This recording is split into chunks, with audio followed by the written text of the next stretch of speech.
Hello again, everybody, and welcome to another edition of Browns Latest. I'm Dave Grendzynski, and this is where you can come on in and get caught up on some of the latest news involving our Cleveland Browns and get a take attached to each one of those news items along the way.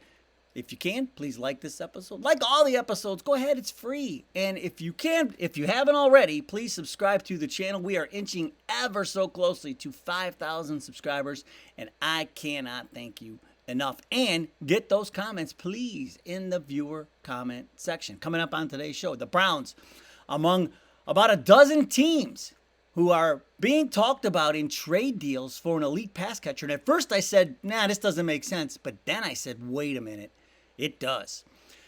Why would we expect Joe Flacco to be better this year in Cleveland than he was last year in Indianapolis, which was borderline disaster? How about this? A longtime Cleveland radio host says the Browns are handling this quarterback battle all wrong. He says one of the two rookies should be being groomed for the start, week one, game one, and he's naming names. We'll tell you who he says should be, what rookie should start week one. And down in the viewer comments, how about this? A Broncos fan showing love for the Browns? We'll get to the bottom of that. But first things first, Atlanta, the Falcons, putting Kyle Pitts on the trade block over the weekend. And at first I was like, what? Bleacher Report then says, the Browns are among 6 teams interested. And I said, what? Like, that doesn't make any sense. Why would we trade for Kyle Pitts? But then I started thinking about it. I know there's some of the reports are that the Browns are Greg Newsome could be traded. I don't know about that. That seems unlikely because, I mean, we have cornerbacks, but we're not that deep. And the player for player deals just aren't as common. But they're talking about a day 2 draft pick. That I would do 100%. So Kyle Pitts on the market. And the thing is, with Pitts, I mean, when he came out of Florida, the guy is a pass-catching tight end, and he blocks, but he's known more for his pass catching, and ever since he got to Atlanta, they just never really got him off the ground. He had a good year his rookie year, 1,000 yards receiving, but I think Atlanta was really trying to figure out what they wanted as an identity on offense. I don't think in his first year there they really had an identity. They got Drake London. They added Darnell Mooney. They got some guys, but the focal point of that offense is Bijan Robinson. And we heard it a year ago, when the head coach came out and said Bijan, they're going to use him like Christian McCaffrey, and they pretty much did last year. So, this is a run-heavy offense, and, Kyle Pitts, the tight end in this offense, seems to be the odd man out. And so the backup is Charlie Warner in Atlanta, and he is not known for catching passes. No, he's a Georgia Bulldog who they got in free agency, and he's more of a blocking tight end. And so, you see where this offense is going, and Kyle Pitts just doesn't, really seem to fit in it, especially now with Penix, because Penix is going to run the ball a lot more, and I'm sure they're going to design run plays for him. And so now Kyle Pitts is on the trade block. And first of all, like I said, I'm like, nah, I don't know. I don't know how that, but then I started thinking, how about this? Remember we talked about this a couple shows ago. Harold Fannin Jr. potentially becoming the third wide receiver in a lot of these sets for the Browns. How about this dream setup where you have Fannin as your third receiver and you got Pitts and Njoku as your 2 tight ends? How are you going to stop that? And then it gets even better because Njoku, this is the last year of his contract. So if you could get Pitts in here and get him signed, Njoku moves on, and now you got Fannin and Pitts going into next year. Sign me up for that.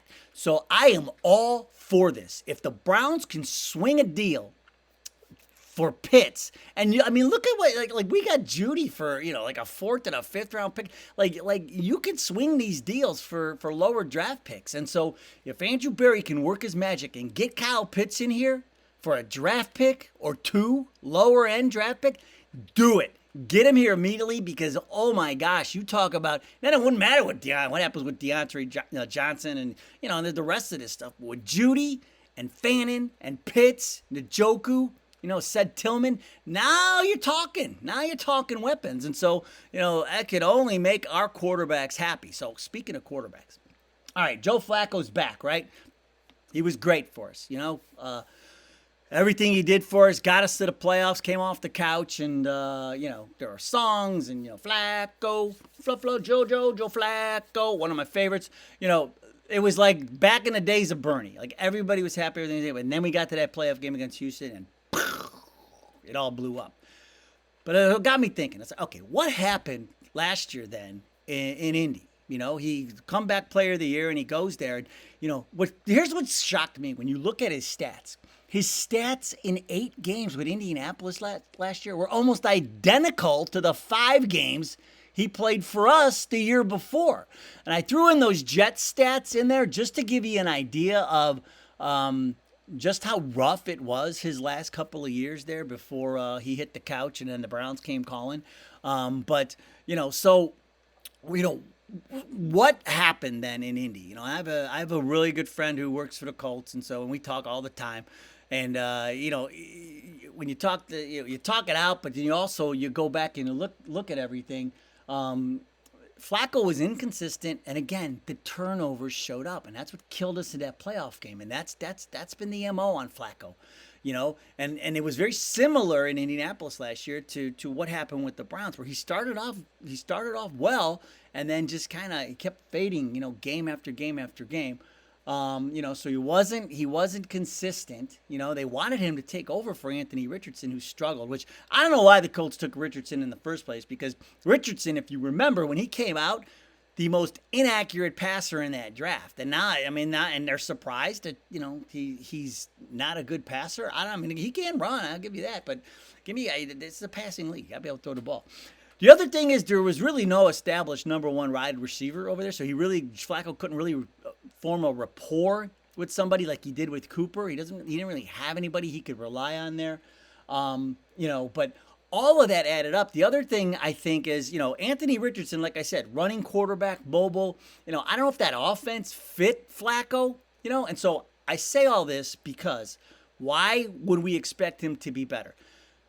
I think he'll be better with us for the limited time that he'll play because of the system, the Kevin Stefanski system. We're going to run the ball a lot more. We obviously have an established number 1 wide receiver in Judy, so that helps. That gives him a main target.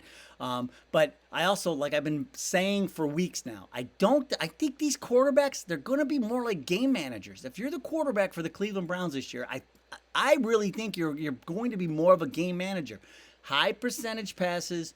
We're going to run the ball down everybody's throat, and we're going to try and play some defense. So I think that will help, like not only Joe Flacco, but all of the quarterbacks, whoever is in there.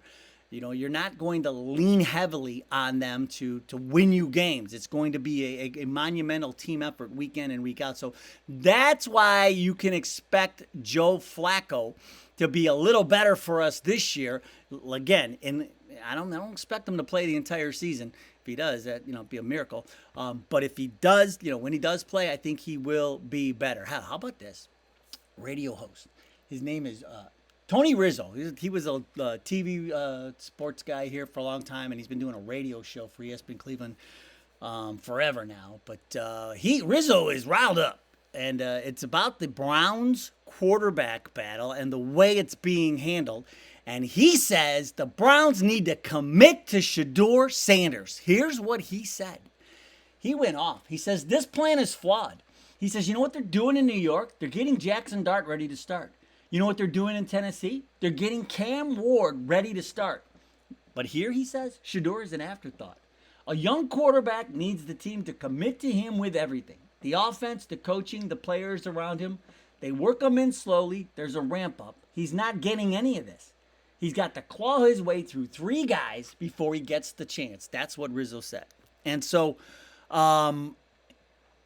that's the truth. Yeah, at this point, and we've talked about it, I said it's going to be a monumental effort for either one of the rookies to beat out these vets the way it's going right now. But again, we're only 1 weekend. We got 1 week of OTAs done. But here's what I'll say to that. I agree. That's what it looks like right now. That Shedeur is a bit of an afterthought. But here's what I think. I think that the Browns, this is going to be calculated. This will be a calculated move, and they are going to just make sure that Shedeur is ready, absolutely ready to roll before they stick him. They're going to set him up to win, because they don't want this to be a failed experiment. And I'll say the same for Dillon Gabriel.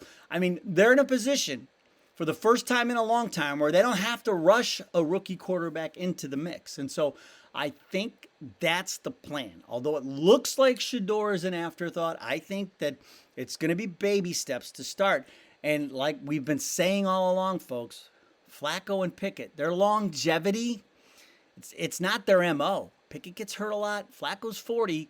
So, and he throws a lot of picks in his day. So I think that they're going to ride the veterans as long as they can. I mean, if they're right about Pickett and he's this year's Sam Darnold, so be it. Remains to be seen. But I am a fan of letting rookies cook for as long as possible. I think because you've just seen it with Aaron Rodgers, sitting behind Favre, and Brees sat, and all the great ones. Mahomes sat, in Kansas City for a year. Like, I'm a fan of that. And if if you think it's fine to rush a rookie in there, I mean, sometimes it works. You see it with Stroud, you saw it with Daniels a little bit last year. Like yeah, it does work every once in a while. But I lean more towards let these guys get adjusted and then get accustomed to the NFL life and the NFL defenses. So that's where we stand on that. But how about that? Tony Rizzo, man. He's on board. He wants Shedeur in there. Let's go. Hey, you know who else should be starting every week? You guys. Because once again, the viewer comments, striking gold. We're going to start with Roger Diz, 3520. Got some great YouTube handles in this set of comments. But Roger Diz says, as a Broncos fan, I can tell you don't worry about your PFF ranking. Remember, Pro Football Focus said we are the worst roster in the NFL, where they ranked us dead last, and said our offense is just absolutely disastrous. Well, Bronco fan says, don't worry about that. He says, we made the playoffs they were number 32 last year. And look at what they did. They got Bo Nix and they turned it around and they made the playoffs. So yeah, I agree. Like all that stuff, that's just, people looking for clicks, I think. But they base it on last year. A lot of these people don't look at what was added and things like that. I don't think they factor a lot of that stuff. And we saw that with the quarterback rooms. Remember, the rankings of the quarterback room. All right. But thank you so much for the support. Broncos fan. Here's a great handle. Busy Bees TV says, definitely agree. People were confused with the Dillon Gabriel pick. Remember, I told you you'd be hard pressed to find a Browns fan who supported taking Dillon Gabriel in the third round. They're not saying you shouldn't take Dillon Gabriel, but they're saying you could have probably waited until the fifth or sixth round. And I even said before, if they would have taken Shedeur in the third and Gabriel in the fifth, I don't think anybody would have had a problem with that. But a lot of, I'll tell you, I was out last night and I did an informal poll of Browns fans last night, and the same thing. Like every time you bring up Dillon Gabriel third round, everybody shakes their head. This might go down as the biggest head-scratching, head-shaking pick Andrew Berry has ever made. Well, I mean, there's a lot of them, so I shouldn't say that. But anyway, he agrees too. That pick. I don't know. We'll see. We shall see. Remember, Andrew Berry's always smart guy in the room. All right. Native Black American TV says, great show. You're coming straight with no off Browns yapping. Now, he put that all in capital letters and then followed up in parentheses. He said, I'm not saying that disrespectfully, but I'm in a hurry. So he had cap locks on, I guess. He says, great show. Get to the Brown specifics. And he says, thanks. And he says, defense, need more. Yeah, I mean, you always need defense. Defense is what wins championships. And so I totally agree with you, Native Black American TV. Brian Fisher, 1823. Love your show. However, I want to say, this is a great point.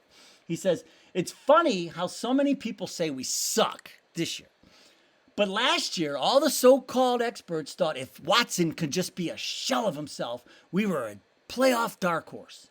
He said, now we're just a talentless group with an old offensive line, and he's like, and nobody's talking about the fact that they changed the whole blocking scheme last year, and now we're going back to the Bill Callahan blocking scheme, and Brian Fisher's right. Like nobody wants to talk about that stuff, and everybody, everybody's an expert day to day and nobody, and so he's right. The dust is settling out there, folks. And, we've mentioned this in other shows, and people seem a lot happier. See, people are committed. And I'm telling you, it has a lot to do with not having to worry about handing the keys to Deshaun Watson again and just hoping and praying that something good might happen. They did everything they could to make that work, and it didn't work. Now they're like, forget it. We're going back to the drawing board. We're going back to Kevin Stefanski's offense. So I think we're in a much better spot. And we'll end on Spur-Tree1, who says, you have to win now. He says, it is a disservice to current players. Dillon was projected as a 5th-round pick. Barry needs to be fired. Absolutely horrible draft. I think the Dillon pick is what he's referring to. Shedeur and Jenkins could be your only silver lining. Yeah, I agree. Especially that running game. I would throw Sampson in there as well. And then the guys we got on defense, Graham and Schlesinger, those are the draft picks that are going to really make the big impact this year. And I will say this about winning now. They're going to try to win now. Don't get me wrong. I already bet them over. 4.5 wins to me. That is a lock. They're at least a 7-win team this year. At least. That's minimum for me. So take the 6.5. But bet over 6.5 too. If you're asking me, that's what I did. So I have that much faith in the improvement that I think we'll expect to see out of the Browns this year. All right, that's going to do it for today's show. Thank you so much for watching. Go Browns. We'll see you next time.